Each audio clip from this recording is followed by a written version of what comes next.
Question time. So I'll be quick.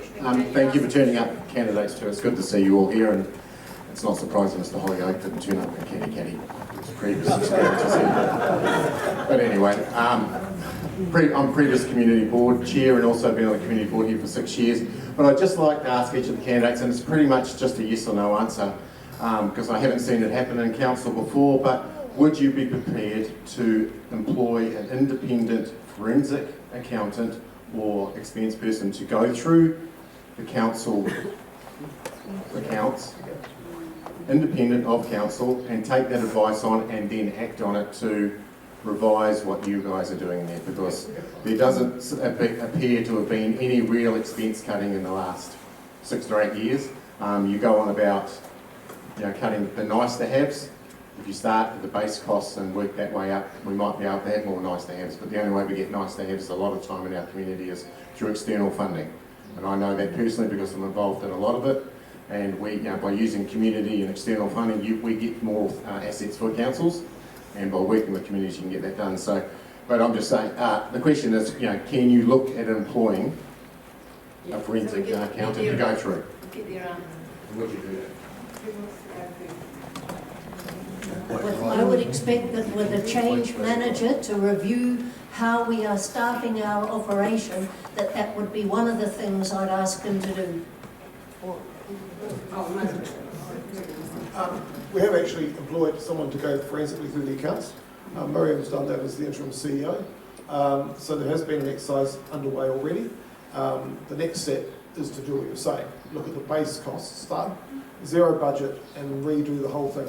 I also agree with you when you say if we got the base budget under control, we might be able to afford a few more nice to haves.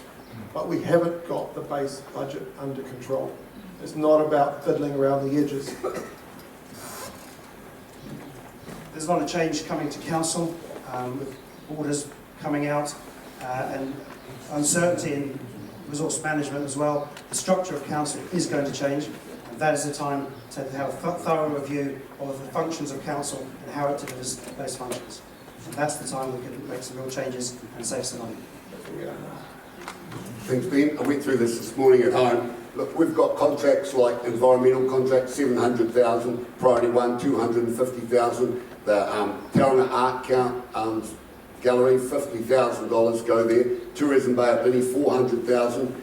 Those fees are pretty much fixed. Now, we got told, don't go near them, but I'm saying we have to go near everything. You've got auditors' fees, don't change. The interest bill is the interest bill.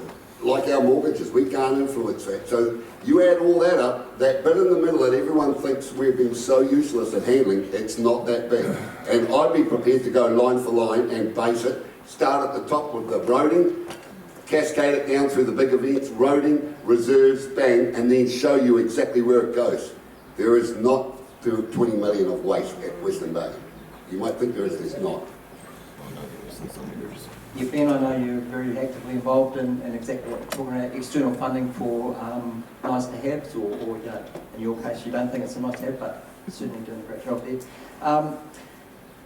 Our new CEO that we are going to employ, you've heard a lot about what we're looking for there, and this is going to be one of the criteria that needs to be top of mind is their ability to, Miriam, her background is certainly from that era. She came back, the first thing she noticed was all these inequities within the financials that she addressed. That's why our rates went up another 1.5% compared to what we put out in our draft annual plan. So she has got the experience. She brought back 2 past chief financial officers, Mac Potton and Philip Jones, who were very experienced in the field, and they were basically forensic accountants. So they've been through the accounts. We had an update from them last week. They said all the current accounts were in order, all the reserves. There was no misappropriations. It was all normal for council business. But certainly we do need to, like Don says, start with the minimum basics and then go from there. But I have seen a change. We brought the roading contract in-house. The changes that have been made are just phenomenal. You know, we are saving money, we are fixing the roads better, so we're making changes. Kia ora, thank you for the question.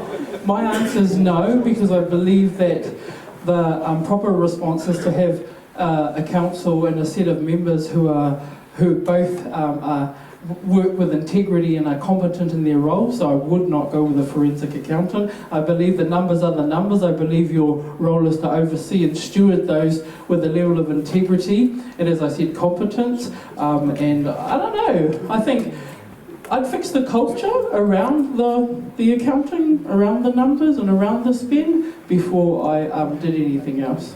Thank you. There's time for